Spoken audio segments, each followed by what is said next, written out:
Topic for discussion given to me is young hypertension, clinical approach.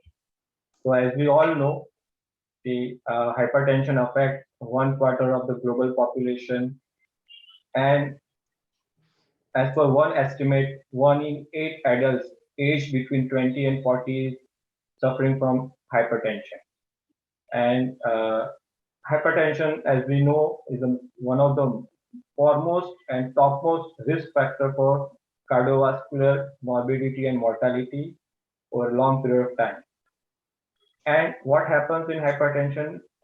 A progression of structural and functional abnormalities at cardiac, vascular, and renal level leads to target organ damage. So guidelines exist all over the world for adult and elderly individuals, but same is not available, or few very scarce data is available in case of young adults and children.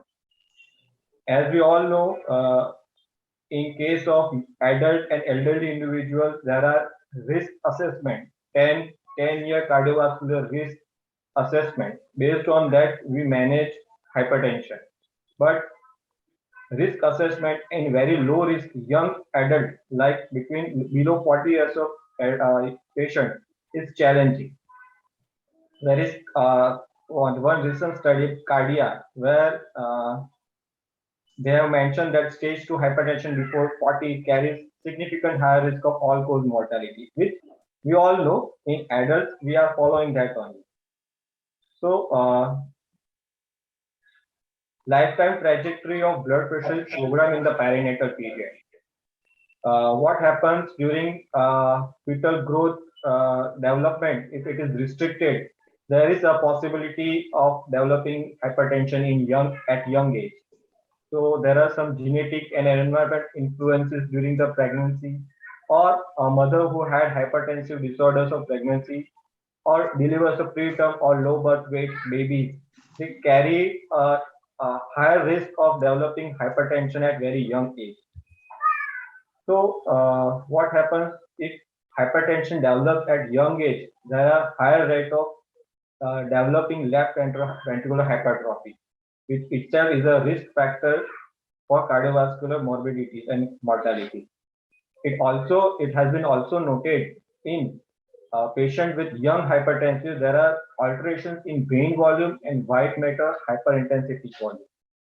And we all know if it develops at young age, it strongly tracks with the age. That means if hypertension develops at very young age, so there are high risk of developing hypertension related target organ damage at very young age.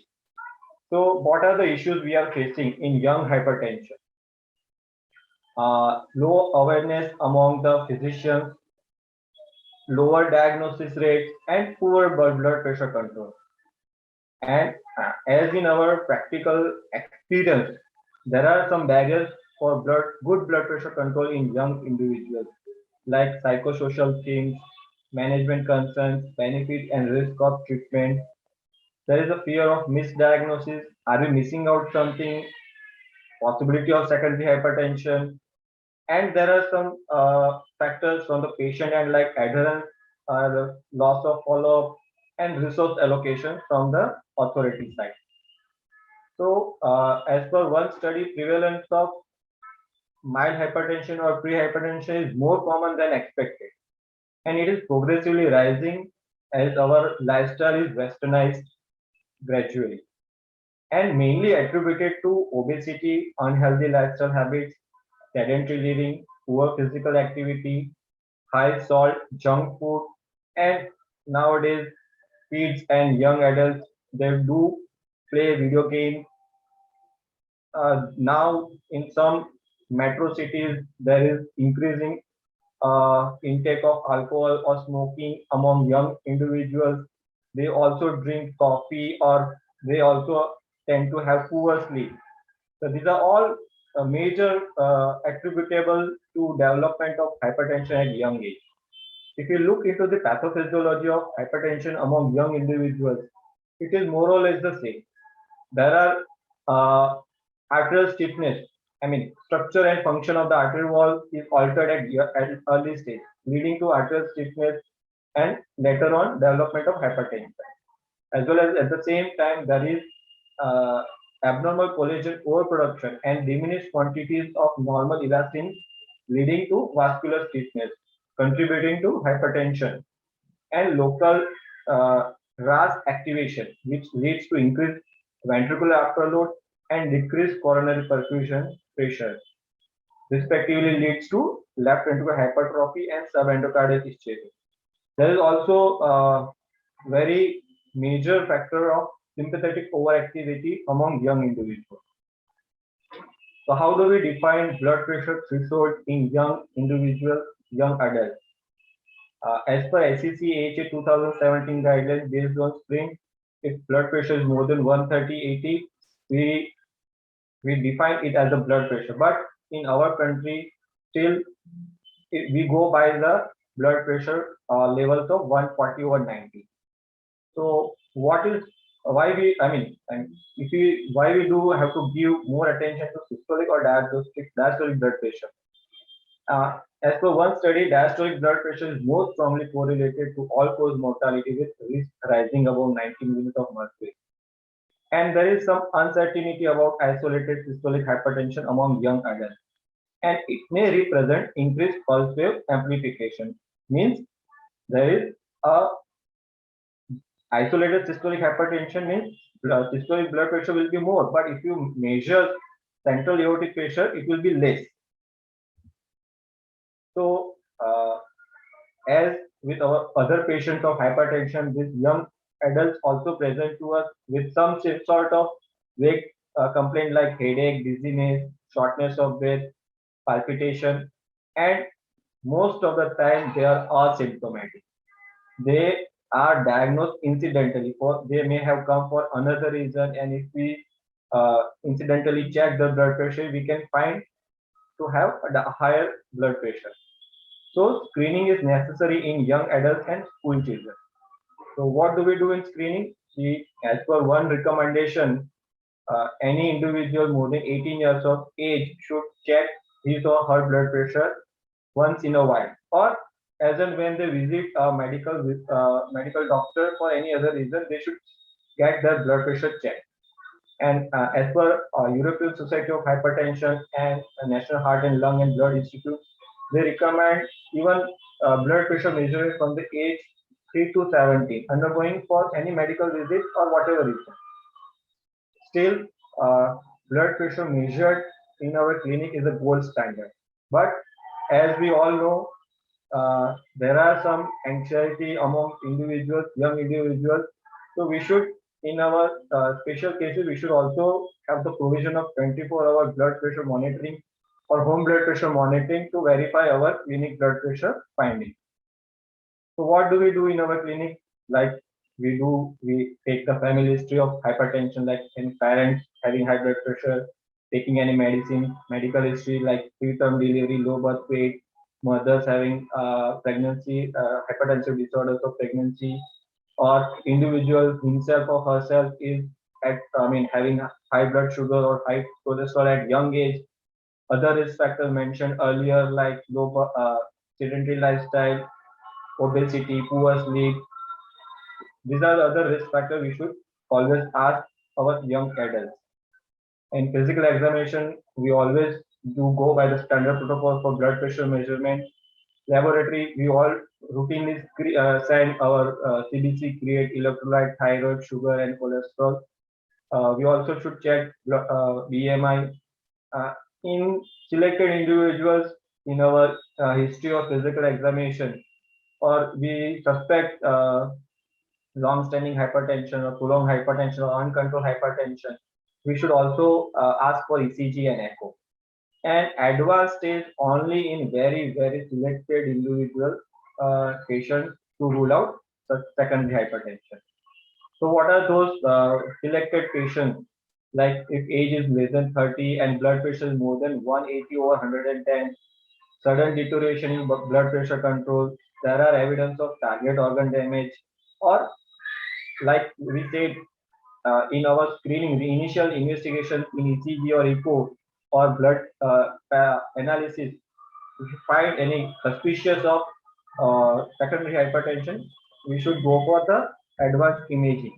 What are those advanced investigations like aldosterone renin ratio, serum potassium, UFC abdomen pelvis, kidney size and echo texture, bilateral renal artery Doppler study, CT angiography of aorta and renal arteries, plasma in urine, pre-metanephrine and normetanephrine, 24-hour urine to urinary free cortisol level, and polysomnography in case of obese patient to rule out OSA as a cause. So what are those causes? Hypothyroidism, renovascular disease, coarctation of aorta, renal insufficiency, primary hyperaldosteronism, Cushing syndrome, pheochromocytoma.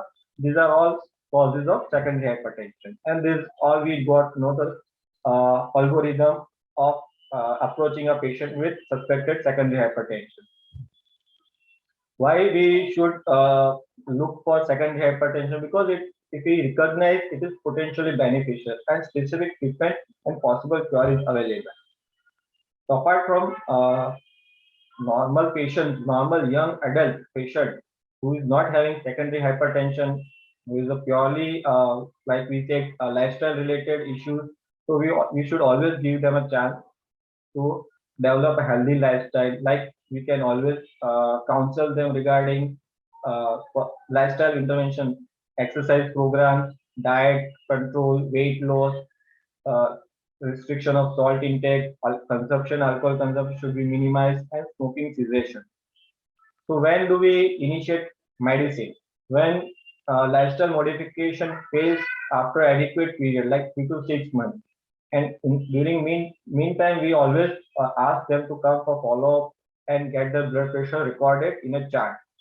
So, and we should treat our young adults as we treat our older adults. There are, as I said in the early first slide, there are data is very scarcely available regarding pharmacological intervention in young adults. But we all know that European and ACC/AHA guidelines, I mean, they do not advocate a specific starting agent, but NICE recommends ACE inhibitor or ARB or beta blocker over calcium channel blocker and hydrochlorothiazide like diuretic as a first line therapy. But in case special situations, we may require more than one antihypertensive agent to control their blood pressure. Even we should always consider women of childbearing age group, because if we patient young women, if they are on ACE inhibitor or ARB, we should stop it right away when they are planning for pregnancy, and we should switch over to very safer drugs like labetalol, nifedipine, or alpha methyl. Even diuretics should be stopped before planning for pregnancy.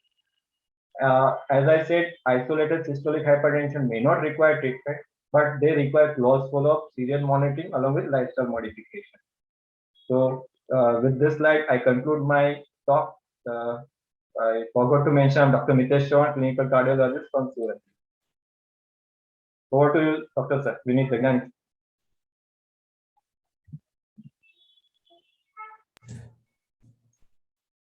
Over to our chairpersons. The talk was so lucid that we did not disturb you in between, though the slides were not moving. We could just go on listening to you. Oh, sir. Oh, my God. Today I could remember our MBBS class when there were no slides and still we could pay attention to the class. Over to our chairpersons, Dr. Amar and Dr. Mana Vatera, for questions and comments. Very nice, Dr. Mitesh. Actually, problem we are facing in our clinic is the compliance of patients.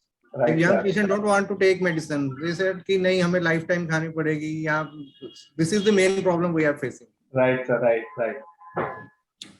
So we need to do counseling like before starting the medicine. We can give it a try for 1 or 2 months of lifestyle modification, diet modification like that. Absolutely right, in my opinion, because young patient will not continue for long term. They will, जब BP ठीक आ गया, they will say कि अब BP ठीक आ गया, I will leave the medicine. This is the main problem. All of we are facing. Yes, sir. BP normal आ गया, but I tell them please come back every 3 months or 6 months. I may not charge. We may not charge to such patients for checking their blood pressure, but definitely by asking them to come back on every 3 months or 6 months. So we can always monitor their blood pressure, and we can always counsel regarding lifestyle modification on every visit. Mhm.